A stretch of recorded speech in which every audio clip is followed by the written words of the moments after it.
You are listening to the Level Up Your Gaming Podcast, episode 123, Drive Players to Complete Your Game. In today's episode, I discuss how to drive players to complete your game. I first talk about a strange dream which I had that led me to this topic. Then I discuss how to find your player motivations to complete the game and then push on with them. Sorry for the delay in getting this episode out. I was away on a business trip and didn't have time to publish the episode last week. Bandit Camp has launched a hardcover print run Kickstarter for both Wicked Ones and its full expansion game, Undead Awakening. In Wicked Ones, you play as monsters building a dungeon together and slaying adventurers. It's heavily inspired by the PC game Dungeon Keeper.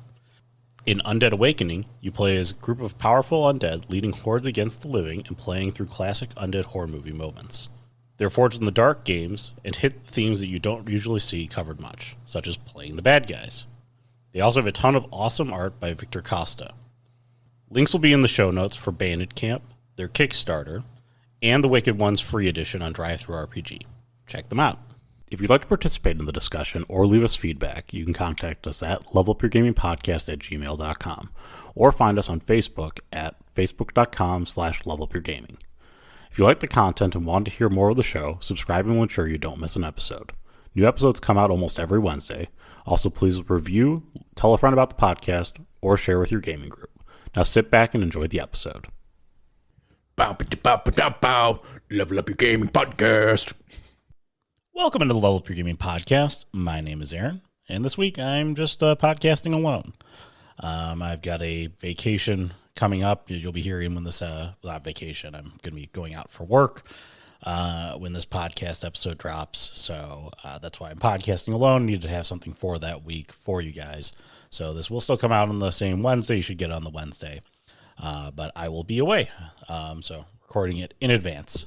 There will also be some other podcasts coming up in the future that I'll be recording in advance. But we'll get into that in the coming weeks. So for updates, I want to say thank you to Gary for writing in. You had written in on solving actual puzzles, the episode. I thought the points you made were actually really good. I think some of the bigger takeaways of it, which again, I agree with, is I personally, in my games, don't like to have puzzles that the players need to solve or be in a game where I have to solve a puzzle.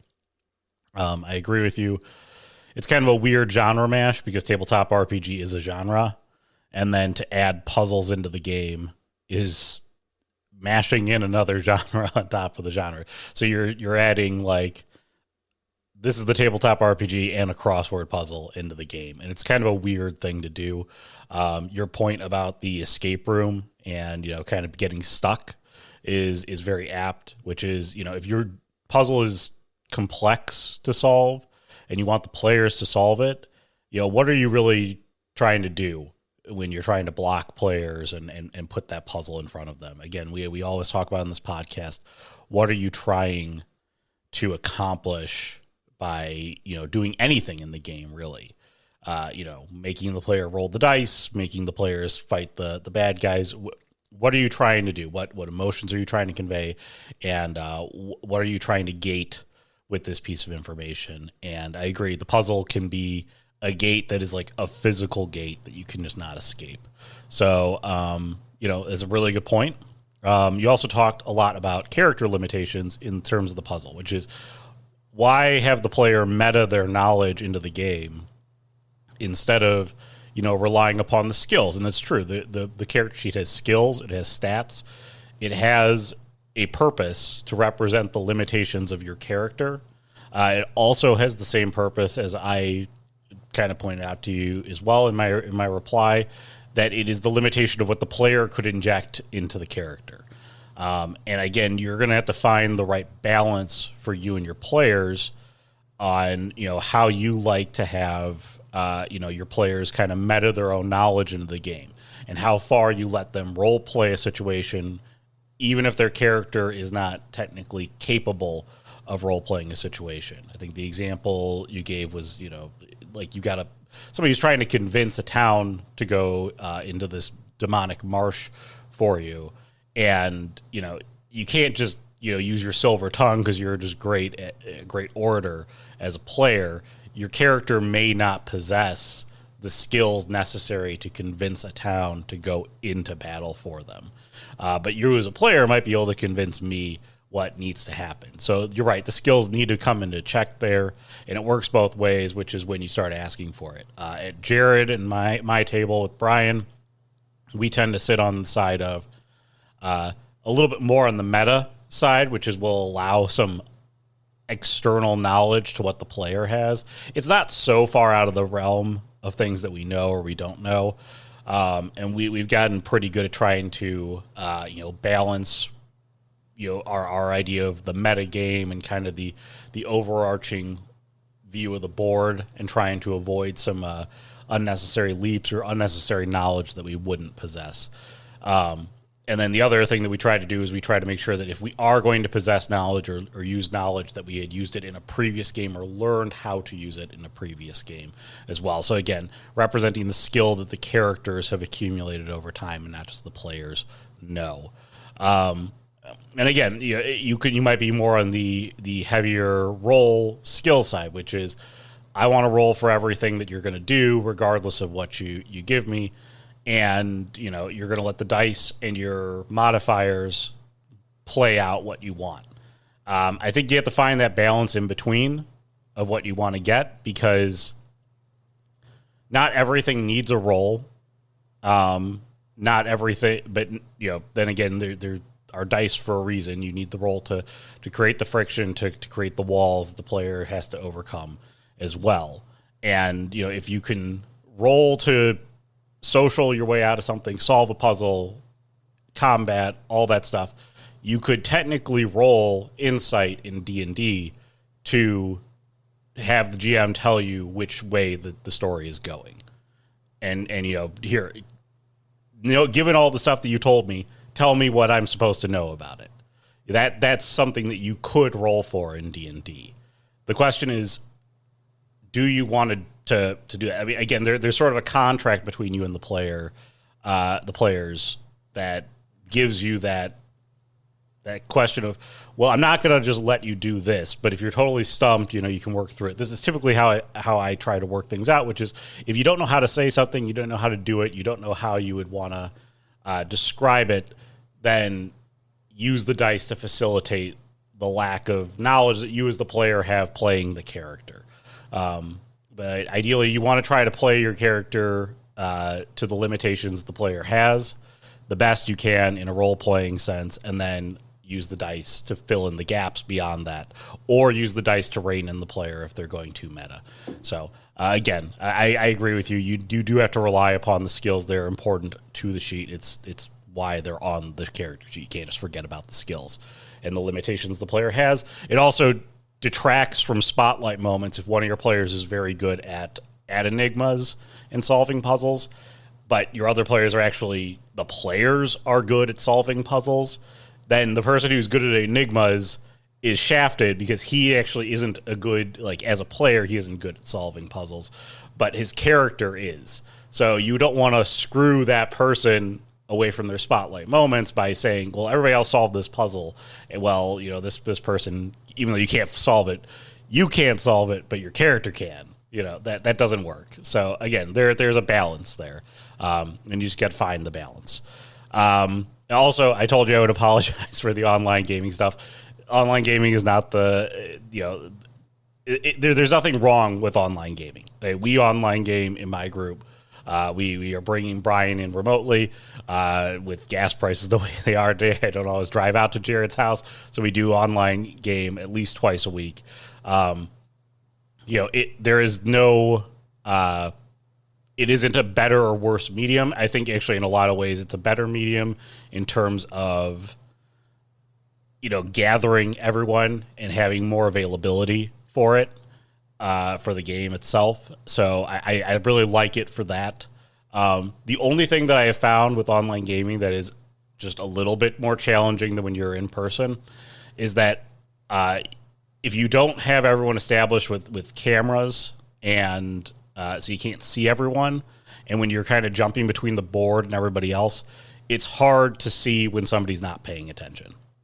Okay, it is just a harder medium to discover when somebody's not paying attention. If you work, remote these days, or you did work remote at any point during the pandemic, you'll understand what that is like. You can basically be off your camera and screw around and not do anything. You'll know that somebody's not doing what they're supposed to be doing. But at the same time, you can't call them out for it. And so distractions happen both in the online medium and when you're not playing online. It's not like my group has never had distractions. It's not like I've never been in my phone, or Ken has not been in his phone, or Brian's been in his phone, or somebody's distracted by something. But it is I would say that there's a tendency for it to be a little bit easier to distract yourself, being that you are on the computer screen and nobody sees what you're doing on the computer screen unless you're sharing that with the rest of the table.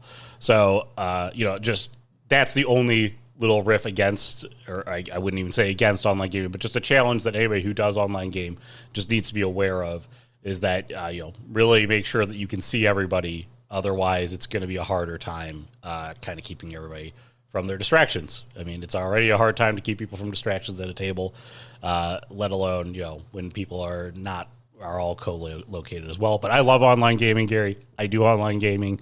If you are looking for a group you don't play currently, online gaming is a great medium because you have it. It's there. People want people to play in their games. Use it. Roll20, Foundry. There's plenty of sites, plenty of Discords. Use online gaming if you like the hobby and you want to experience other systems outside of your group. If you want to try to DM for other people, all that good stuff. I mean, again, I can't really sing its praises enough, and I'm not trying to say like this is way harder in online gaming. It's because it's not just way harder in online gaming. It's a challenge in all situations. When they're talking about Paul going and doing his laundry in that episode, well, people get up and walk away from the table, or people start, depending on how big your table is, people chit chat with one another while you're storytelling for a different part of the table. The distractions happen all over the place. Sometimes GMing is like herding cats. It's a hard thing to do. So, sorry about that, Gary. Not trying to say that online gaming is a bad thing. Online gaming is great. Our group would not be together if it weren't for online gaming either. So, I always try to approach any subject from what it's like to be at the table, as well as what it's like to be on online gaming and the challenges that we have faced while online gaming. I'm not saying that online gaming is particularly harder in that regard. And then also we've got more episodes incoming with other hosts. I'll keep bringing in the other hosts. Tom is going to return. I talked to him recently about coming on and doing another episode. I will try to coordinate with him to do the episode on the Fate system. A long payoff for you, Gary. It's been a while, but I know Tom wanted to look into it, and so we could probably deliver that episode for you as well. And then I'll both have Josh and Ken on, not together, but probably separate. Might do a bigger episode with that entire group again. We might have a chaotic kind of 8-man podcast because some of their other players want to hop on and give their thoughts to some different subjects. So we'll see how that plays out, and we'll see how that sounds when I actually get around to doing that. But yeah, that's all the updates. Lots of updates for this episode. I'm already 12 minutes into this episode, and I'm just updates. So the topic for today that I'm going to talk about is what drives players to complete a game. Okay, this is a player motivation thing.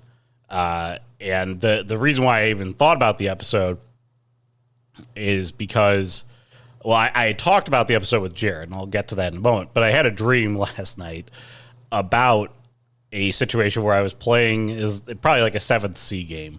Okay, and we were on a pirate ship, and we had raided a pirate ship, and the DM had stacked everything against us when we raided the pirate ship. So it's sort of like I was like sort of third person, like RTS style playing my character, and also like first person, like acting things out. And then like the other characters were like the GMs. And so like we were rolling dice, but they were taking dice away from me. But anyways, the point of this is that we came onto this pirate ship, and we were going to engage in this fight, and it was a trap. It was all a trap. And so it was just totally stacked against us in the fight. And then what ended up happening is I think I used like a series of like my special skills and knacks to get a dice set. And then the GM did something where they took away like half of my dice pool on top of that. And so it ended up that we ended up getting into this kind of player wipe as a result of it. And then there was like this kind of round table afterwards where I'm talking to people who I don't even know who these people are, but we're talking to them and we're discussing like, what did you want us to do in that situation? And the point of it is that the person who, monologued before our fight was basically saying, haha, we've got you trapped. Now you must work for us. And I despise that as a player. And again, this is a dream, so you take it with a grain of salt here. But I've had that situation happen before, which is if you want somebody to work with somebody else, the motivation of humiliating your players does not work. Okay? The motivation of, schooling your players does not work. And I was immediately, when I woke up and I thought about it, I'm like, some GMs would probably say that, well, it was a choice that you had. You had a choice to work with them, or you were able to fight them. And it was like, but the fight was stacked against you, so you were going to lose.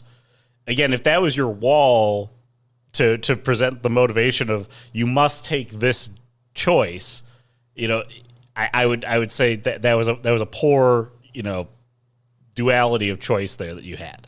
You really didn't have a choice. And why would you risk the end of your game by saying, okay, well, yeah, sure, you can fight the people who want you to work for them.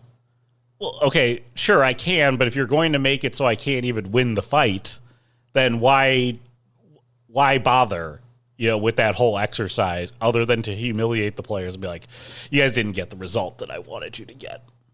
And you were supposed to work for them anyway, so it just didn't really matter. Again, it's a dream. It's a weird dream, but it brought me back to this thing here because last week I had talked to Jared after our game, and talking about what drives us in our group to move to the end of the game, and this just kind of reminded me about this topic. I gotta talk about this topic. And again, it's a weird dream, a weird little segue there. But what I talked about with Jared was he said he's running a game right now. It's very, very in-depth and complex. He has a lot of history, a lot of lore stretched into it. It's part of our investigation series.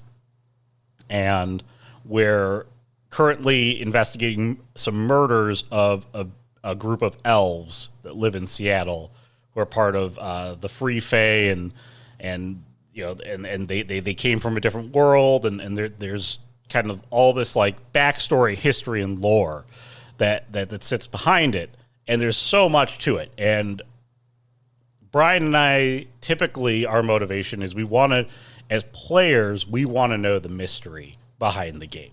So we're going to dive into a bunch of things that probably have nothing to do with the case that our characters are motivated to solve, because we want to find out more about what is going on here. Now, all that being said, none of that gets us to drive to the end of the game and to complete the game. And so when I was talking with Jared, his point was, I can attack you over and over and over again. So as long as the threat is being directed towards Brian and myself, then we will just kind of lollygag through this and take our sweet time, and we'll go check out every nook and cranny that he has in his amusement park and try to figure out everything he's got going on in his world and try to figure out all the answers to kind of everything and the mysteries of the universe in that game.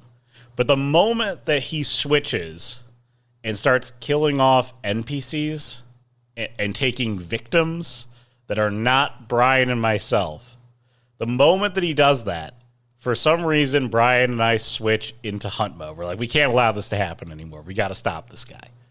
So Jared has recognized that. He told me it flat out. I'm like that's some really, observing, that's very observational of you, to realize that is exactly how Brian and I operate, and we'll walk through your game. And so I thought about it in terms of Red Lake. I thought about it in terms of, he did a game more recently where people started, where he killed another person, and Brian and I felt like we were choked for time. So we were really, really fast moving through stuff. It might have also happened in Red Lake too. We were like, okay, it's time to get this done. Otherwise, we're going to start losing a lot of people. And that to Brian and myself, although it's not necessarily a loss condition in the game, it is a loss condition in the sense of,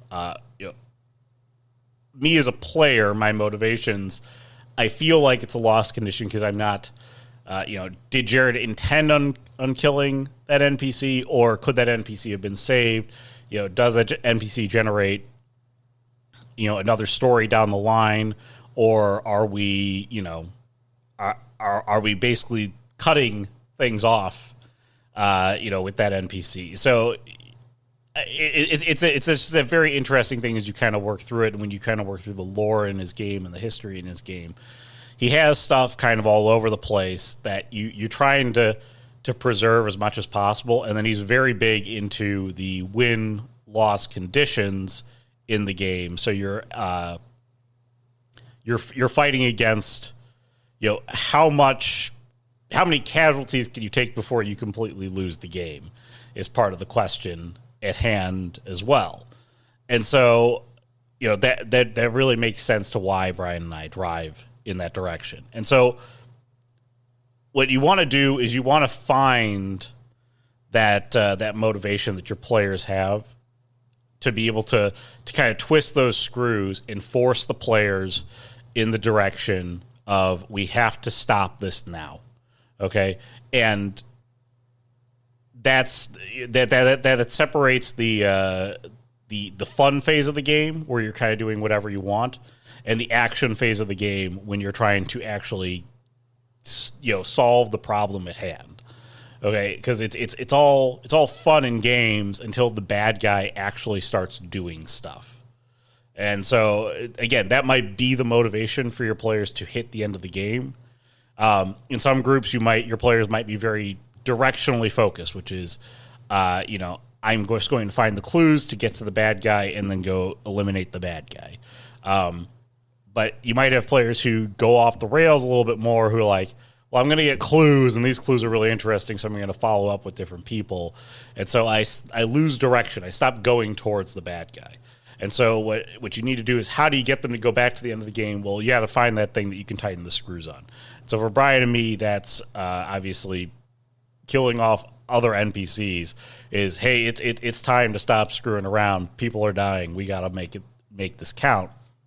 But for your other players, it might be that the bad guy attacks them, and that's typically enough of a motivation for your group to try and retaliate against the bad guy. Because again, if it's forefront for the players, that's the most obvious threat that you need to kind of work yourself towards. And I'd say that in a lot of games I've played, that is generally how players react, is that when you put the threat in front of them, this is the thing they have to overcome to be able to have that relaxed state and kind of work methodically through some of my other thoughts and ideas and motivations for my character. And in a long campaign, you'll see that kind of ebb and flow. What are the motivations for your player? And so that's what I again, this is what this comes down to, is you're trying to discover that. So again, those are the two obvious ones. Go ahead and try and act upon the players. Go ahead and try and act upon NPCs. If those don't work, you can try to act tangentially to the players, which is maybe if you act upon a single player, all other players respond. So let's say you've got Pete, and Pete is playing the mage, and he's surrounded by a group of barbarians. I don't know why this magical party came together, but it's 10 barbarians and 1 mage. And there's a lot of flatulence, there's a lot of fighting. Yeah, but this mage, he's endeared to the barbarian group.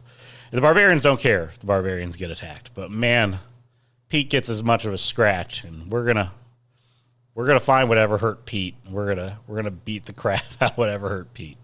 And so they're gonna, then your players are like hound dogs moving towards the end of the game.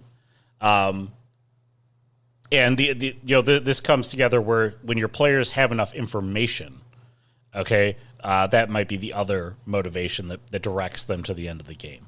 So if your players are gathering information, they feel like they've got the answers, but they haven't quite connected the dots. One way to maybe get them to move along the lines, the direction of finishing the game, might be to have the sort of meta moment where you sort of sit back and you're all sitting in the tavern or bar or hotel room or office, wherever it might be that your players would gather to share their information. And they start talking. Okay, so we know that there's a lion, we know there's a witch, we know there's a wardrobe. Is it Narnia? Like, they don't know if it's Narnia, but they're pretty sure that that it's Narnia. You can play on the other side of that, almost as a player in that respect, and offer your sagely GM advice. And you go, well, you know this, and oh, by the way, you do remember this thing that this person said, because it's information that your players had, along the way, and you don't want them to forget. We've talked about forgetting the important pieces of information that they forgot to write down or something. Well, those important pieces of information might be the glue that connects all the dots to go to Narnia. And you're like, it is Narnia. There's Mr. Tomlinson. Like, it's that goat man that we had. Of course. Haha, it is Narnia. And so then they move past the roadblock that they have. So that sort of that meta moment where the GM comes in, breaks the fourth wall, discusses with the players, actually sits down as a player, acts as sort of the moderator and the mediator to work them through stuff. It also helps, too, to do that if your players have a bunch of information and they've been, like, stuck with the information. Maybe something that you didn't connect dots. Okay, maybe you didn't connect them as well as you thought you did.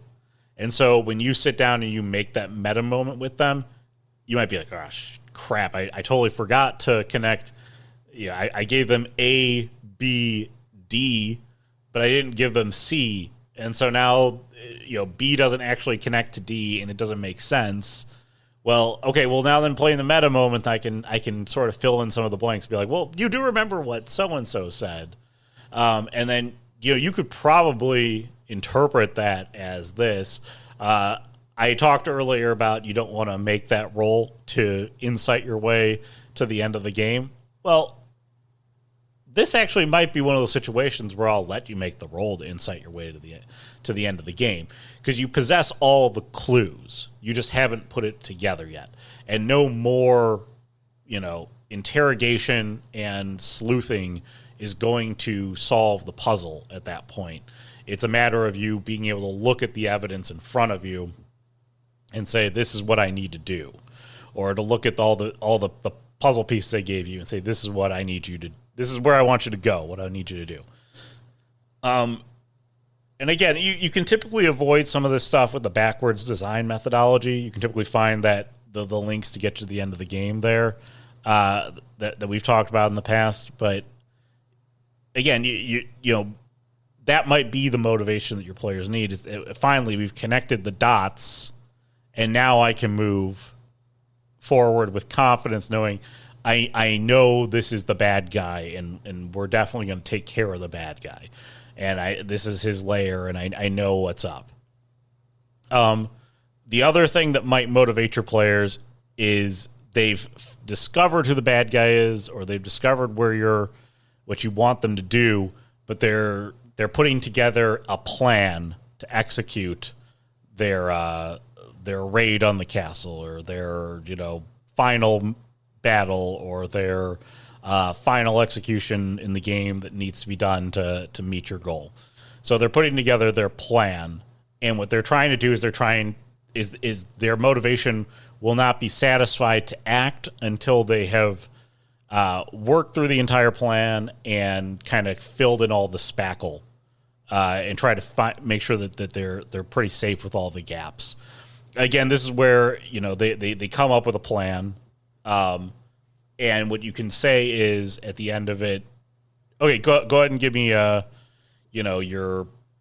give me the role that you're going to use, like an intelligence role or something of that nature, to see, does this make sense? Have I covered my bases? Because if your players are so cautious that they won't act without the plan, you need to make sure that you can give them some assurance that the plan is fairly well thought through, and the plan will work at the end of it. We know that there might be some hiccups, because this is the game wouldn't be fun without a couple of hiccups, especially if this is the final execution that you're trying to work through, your final act in your story or your arc. It wouldn't make sense to just have it be, well, it wouldn't make sense to have it go off flawlessly. Okay, unless they gave you such a good plan that you're like, this has to go off flawlessly because they've left no stone unturned. But you want to be able to get them to move forward and actually act. And so to actually turn the screws on the players, get them to actually move forward. And then the other thing that you can do is you can look at if your players are truly thespians, they truly act in character at all times. It's not just the player motivation, but they really look at what the character motivation and drive is. Look at what the character's emotional tics are. Again, I don't play with enough people who have emotional tics in their characters to act upon things. I know some tables have really strong kind of, play in character thespian players who really play the character to a T. Those are the ones, if you've got that type of player at your table, that the way that you're going to get them to move to the end of the game, the way that you're going to drive them to motivation, is going to be different than the other players, which is you're going to have to give them, you're going to have to give them the emotional tick that character needs to get over the hump to go execute what they need to do. So that's kind of I would say more of a special case. It's not, again, ideally all players would act in accordance with their character's will and wishes and go act immediately. But the truth is that you're typically dealing with some combination. I say the bigger reality would be that you're typically dealing with some combination of player motivation and character motivation. And a lot of times it's the player's motivation that is going to drive them to move to the end of the game more so than the character motivation. The character will do different things in the game. The player should act upon different things if they've been expressly told, or they told you about what the character reacts to, or something with their backstory, something you had established in session 0. But I would say more times than not, at least at my table, this could be different with yours, the players are the key to the motivation of where you go. Again, KYP, it's not KYC, it's KYP. It really is know your players in that regard, because if you don't know what they have, you're never going to get if you don't know what's going to drive them to move to the end of the game, you're never going to get them there in the first place. And again, you could then have a bunch of people sitting around going, what do we do next? What do we want to do next? You've got no motivations whatsoever. And so to drive them through the story, really KYP, know your players, know when they're going to hunt like bloodhounds, and know when they're going to kind of sit down and not do anything. Know the different beats that you can throw at them that will make them move in the direction of the game towards ending the game, or the direction that you want them to get to the next plot point. And then, same thing, know when, if I pull all that stuff back, they'll do other things. Like they maybe will work on their own individual player motivations, or they'll work on their own, or maybe they will form player motivations, or they'll go, this is a downtime. I want to buy stuff. I want to do this. It's sort of establishing that ebb and flow in the game. Okay. I want to explore lore. We found this cool book. I want to look into that. You don't want it to be full throttle all the time towards the next goal. You got to be able to find a way to rein that back as well. But when it's time to go, know how to push it, know when to execute it, and to give that motivation to your players to move to the end of the game. So, anyways, I went on and on about that. I told a weird story about a dream that I had. Hopefully it wasn't too weird when I look back and I listened to this episode. You can let me know your thoughts on how you motivate players, what you like to do to motivate players, or what you have noticed in your table. Like, I have noticed that when I do this one thing, my players really gravitate towards the experience of acting upon the problem in front of them. Let me know. levelupyourgamingpodcast@gmail.com or facebook.com/levelupyourgaming. We are also on YouTube. So smash that like button, hit the notification bell if you do that as well. Again, all those things help. You can leave us a comment there. I'll reply to it as well. Go ahead and review, subscribe to the podcast if you aren't already subscribed. Go back and listen to the rest of the episodes. Recommend it to a friend. Recommend it to whoever you know that does gaming. Share it along the way. Word of mouth is the best way to spread this podcast, and review the podcast as well if you haven't done so. That's going to wrap us up for the week. So take care, everyone. Have a good week. Gaming podcast. Level it up.